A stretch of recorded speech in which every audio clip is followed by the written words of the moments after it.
ચોટીલાની main બજાર, ઘણા બધા રમકડા, બાળકો માટે ખાસ આનંદની વાત, રમકડાની સાથે અહીંયા ઘણી બધી વસ્તુ તમને મળે છે, પ્રસાદીથી માંડી અને નાસ્તા અને કોઈ પણ વસ્તુ છે એ તમને આ બજારમાંથી મળી જશે.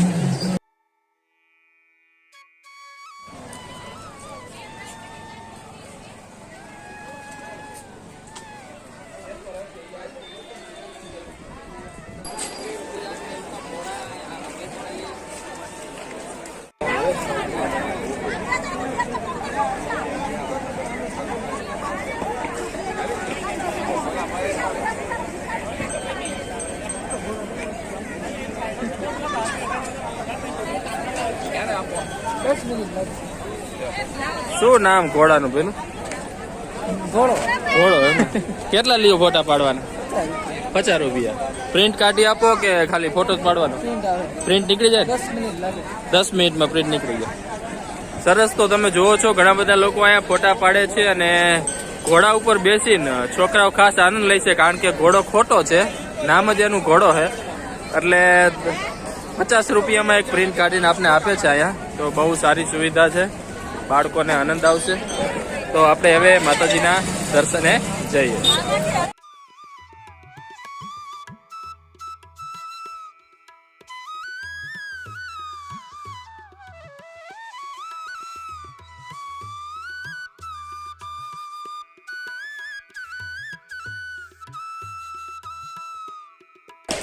તો આપણે માતાજીના ડુંગરે જવા માટે શરૂઆત કરી દીધી અને પગથિયા ચડવાની શરૂઆત કરી છે.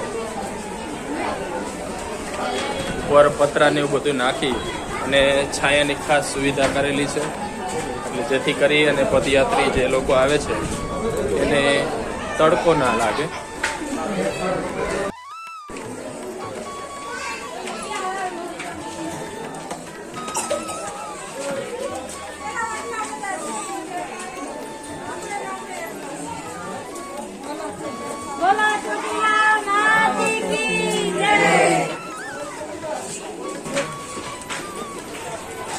લગભગ અડધે પહોંચ્યા, લોકો વિહામો ખાતા ખાતા ઉપર ચડે છે માતાજીના દર્શને. પાછળ પણ ઘણા બધા લોકો આવે છે. સુવિધા વચ્ચે બધી છે, પાણીથી માંડી અને છાયા માટે પતરા પણ નાખેલા છે, વચ્ચે લાઇટની પણ વ્યવસ્થા કરેલ છે. ઘણા બધા શ્રદ્ધાળુઓ આવે છે અલગ અલગ માનતાઓ પૂરી કરવા માટે.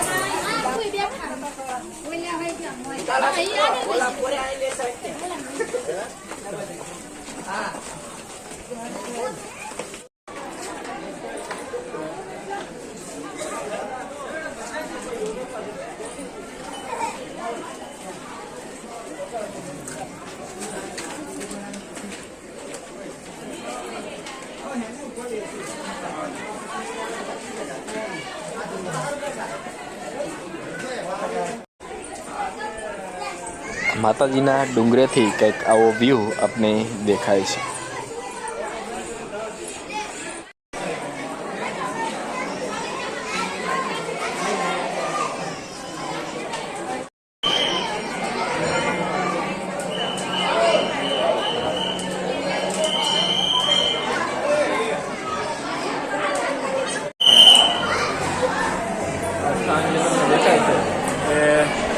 માતાજીના ટ્રસ્ટનું છે, ત્યાં પણ QR કોડ આપ્યા છે. તમારે કંઈ પેમેન્ટ કરવું હોય તો માતાજી પણ હવે ઓનલાઈન પેમેન્ટ એના ટ્રસ્ટ તરફથી સ્વીકારશે.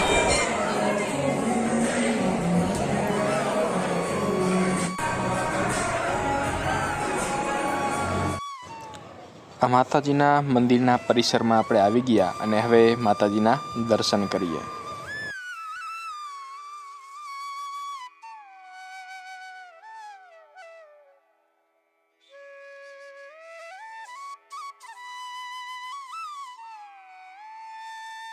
જય મા ચામુંડમાં દરેકનું કલ્યાણ કરજો. તમે પણ કોમેન્ટમાં લખજો જય મા ચામુંડમાં.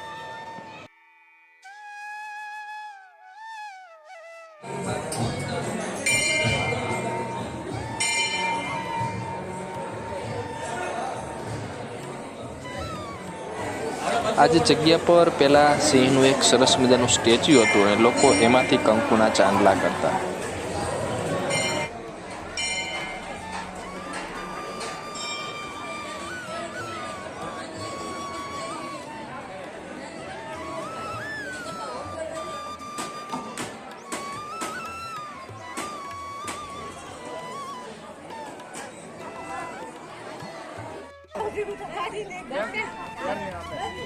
તો વાંચી શકો અથવા તો મા શબ્દનો ફોટો લઈ શકો. આખો આ શબ્દની ડિઝાઇન કરેલી છે અને આ ઉપરના પરિસરમાં લોકો છે પાછળ ફોટોગ્રાફીની બધી વસ્તુ કરે છે તે તમે જોઈ શકો છો. પાછળ જે સિક્કા ચોંટાડતા એના માટે પેટી પણ કમ્પ્લીટ કરી દીધી. એટલે તમે સિક્કો ચોંટાડો ને તમારો સિક્કો દિવાલમાં ચોંટે નહીં તો સીધો પેટીમાં જાય એ રીતની પેટીઓ પણ બનાવી દીધી.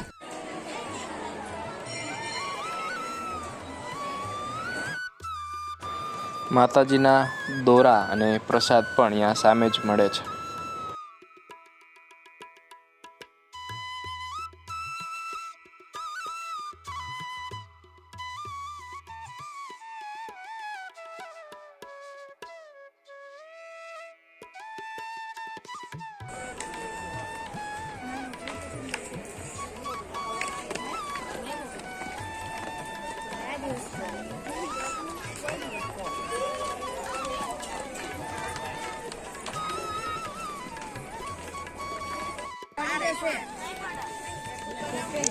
આ દરેક મંદિરે તમને જોવા મળતું છે. લોકો મંદિરની બહાર દર્શન કરી નીકળે એટલે મંદિરની સામે અથવા નીચે આવી દેરડી કરતા હોય, પાણ્યા ઉપર પાણો મૂકી અને મકાન બનાવતા હોય છે.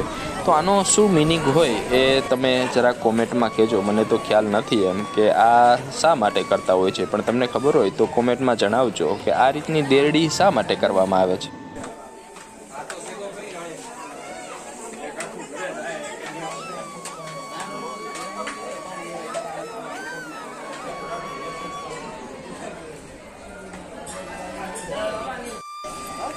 સિંહના અશોક સ્તંભ, રાષ્ટ્રીય મુદ્રાની પણ અહીંયા પ્રતિમા છે.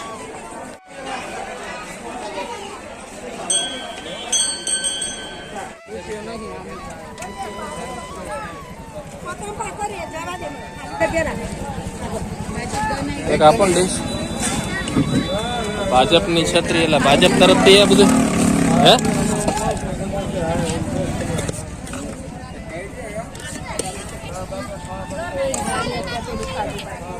કેટલા?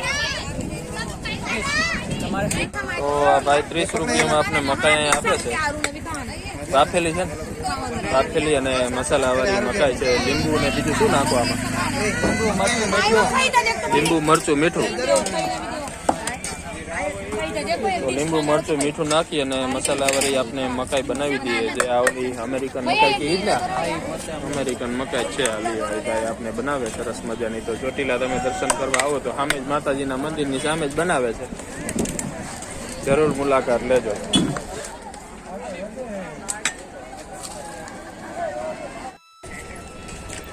તો અહીં ભોજનાલય આપેલું છે જ્યાં શ્રદ્ધાળુ માટે પ્રસાદની વ્યવસ્થા પણ હોય છે.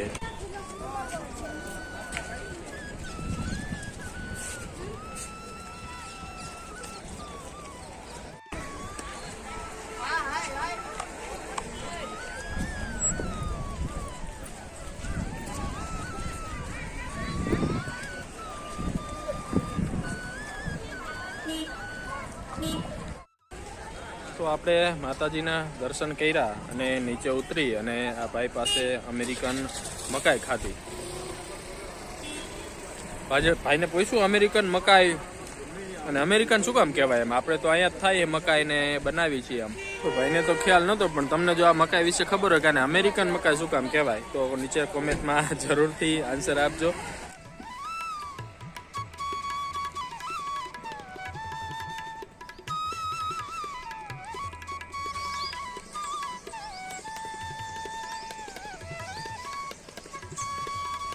તો આ છે ચોટીલાની બાજુમાં જે ભક્તિવન આવેલું છે. ભક્તિવન જગ્યા બનાવેલી છે સુરેન્દ્રનગર જિલ્લાનું વન વિભાગ તરફથી આ ભક્તિવન બનાવેલું.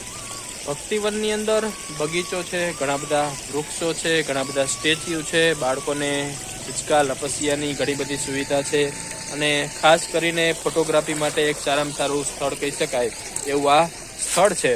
તો ઘણા બધા મુલાકાતીઓ ચોટીલા આવે છે પણ એને ખ્યાલ નથી હોતો કે આટલું સરસ મજાનું અહીંયા સ્થળ બનાવ્યું છે. તો તમે ચોટીલા આવો તો ભક્તિવનની જરૂર મુલાકાત લેજો, તમને ખૂબ મજા આવશે. બહુ સારી રીતે આ બગીચાની ડિઝાઇન કરેલી છે અને બહુ સારા એવા સ્ટેચ્યુ મૂકી અને સારી એવી જગ્યા બનાવેલી છે.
પાછળ તમને ડુંગર દેખાય છે, જે માતાજીનો ડુંગર અહીંથી જોવા મળે છે અને એની તળેટીમાં આ ભક્તિ વન આવેલું છે. વનની અંદર ઘણા બધા વૃક્ષો છે, ઘણા બધા ફૂલ છોડ છે, ઘણા બધા વૃક્ષો છે, ઘણા બધા સ્ટેચ્યુ એવા મૂકેલા છે.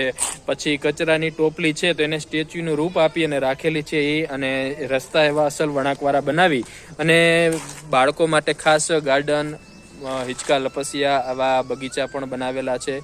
જોવાની મજા આવશે, બેસવાની મજા આવશે, આરામ કરવાની પણ મજા આવશે. સારામાં સારું સ્થળ છે, કોઈ પણ જાતની અહીં ફી નથી. તો તમે જ્યારે પણ ચોટીલાની મુલાકાત લ્યો તો એક નાની એક મુલાકાત આ વનની લેજો, ખરેખર ખૂબ ગમશે. અમારી માહિતી તમને ગમતી હોય તો લાઈક, શેર અને સબસ્ક્રાઈબ કરી એક પ્રોત્સાહન આપવાનું ભૂલતા નહીં.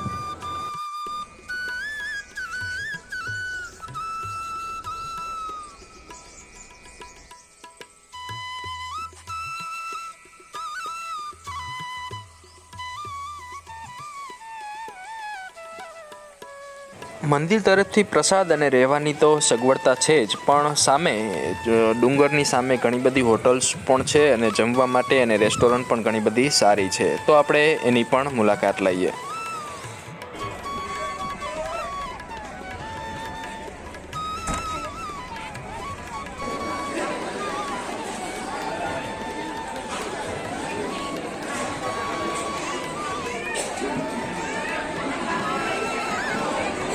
આ છે હોટલ લાલા રઘુવંશી. અહીંયા જમવા માટે અત્યારે આવ્યા પણ ટ્રાફિક એટલું બધું છે, કારણ કે હોટલ લાલા રઘુવંશીનું નામ આ ચોટીલાની બાજુમાં બહુ જૂનું છે, જાણીતું છે, બહુ સારું જમવાનું મળે છે. એટલે ટ્રાફિકના લીધે અત્યારે ટાઈમ ઘણો લાગે એવું છે અને ટાઈમ ઓછો હોય તો અત્યારે જમવાનું પોસિબલ નહીં બને. પણ તમે જ્યારે પણ ચોટીલા આવો ત્યારે લાલા રઘુવંશીમાં એક વખત જમજો. ખરેખર બહુ સારું અને સ્વાદિષ્ટ જમવાનું વર્ષોથી બનાવે છે.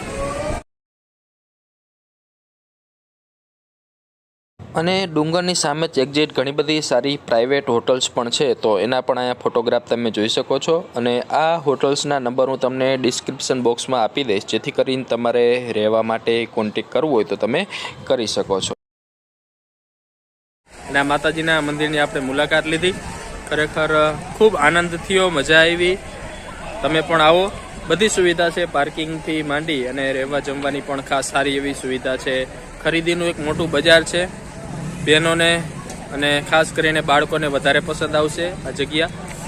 ઉપર ચડવામાં થોડો થાક લાગે પણ આનંદ એક અનેરો આવે છે. તો ખાસ જગ્યાની જરૂરથી મુલાકાત લેજો. તમને કેવું લાગ્યું એ કોમેન્ટમાં જરૂરથી જણાવજો અને માં ચામુંડમાનું નામ લખજો. तो नए वीडियो में फिर मिलेंगे, तब तक अपना और अपनों का ख्याल रखना. जय श्री कृष्ण. ચોટીલાથી થોડુંક જ આગળ જલારામ બાપુનું મંદિર છે, જ્યાં પણ સારું જોવાલાયક મંદિર છે અને રહેવા જમવાની પણ સગવડતા સારી છે. તો તમે અહીં પણ દર્શન કરજો.